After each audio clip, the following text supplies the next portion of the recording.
Your perspective on what exactly is taking place in the Middle East. Meanwhile, viewers, we're shifting focus to more news coming in. We're now learning that US President Donald Trump has commented on the recent raid that has taken place at the Hyundai motor manufacturing facility in the state of Georgia. Trump has called on all foreign companies investing in the United States to respect immigration laws. He's also stated that the administration welcomes investments and technical talent from across the world, but they need to hire and train American workers as well.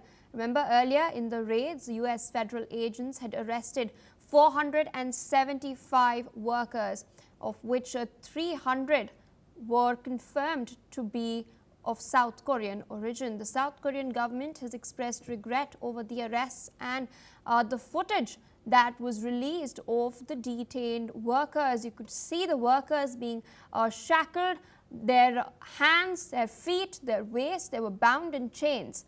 However, now US President Donald Trump has stated that this incident has not harmed US's relations with South Korea. Listen in. So we're going to look at that whole situation. We have a lot of industries that we don't have anymore, and we're going to have to train people. And the way you train people is bring people in that know what they're doing and let them stay for a little while and help. So I'm going to look at that. So it's a very interesting situation that took place in Georgia. And we heard about it yesterday. At the same time, ICE was doing right. All right, there, of course, you've heard what US President Donald Trump has had to say. You can see these visuals on your screens. This was released by the US Customs and Immigration Enforcement, the ICE.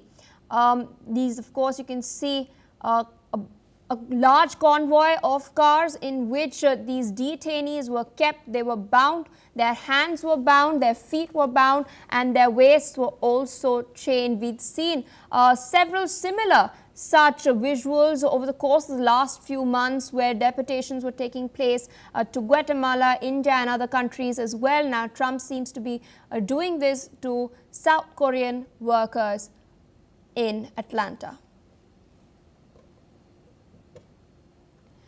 You can of course see statements now coming in as far as Trump's reaction is concerned. He has called on all foreign companies investing in the United States to respect immigration laws. That's not all. He has stated that this incident has not harmed America's relations with South Korea. With us on the broadcast is Dr. Sanjay Kumar, journalist at the Korea Herald, joining us live from Seoul.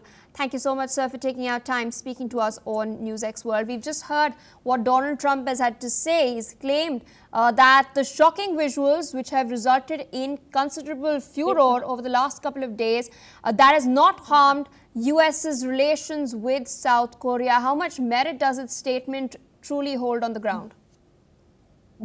Well, the relationship remains intact.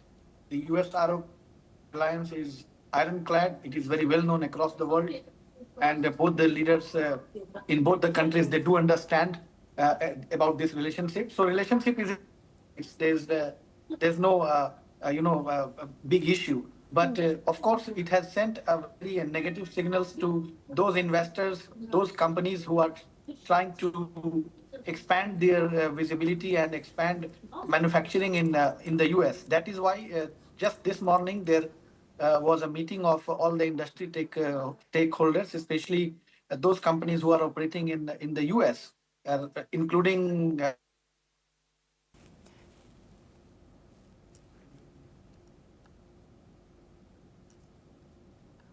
All right, so there seems to be an issue with your connection. We'll try to get that sorted. But of course, what a lot of people are reading into this at this point is that critics especially are pointing out that on one hand, this is Trump's bid to keep his image of a strongman intact with the MAGA base within the United States of America. And there are people also pointing out that this might be a pressure tactic as far as Donald Trump is concerned regarding ensuring a trade deal with South Korea.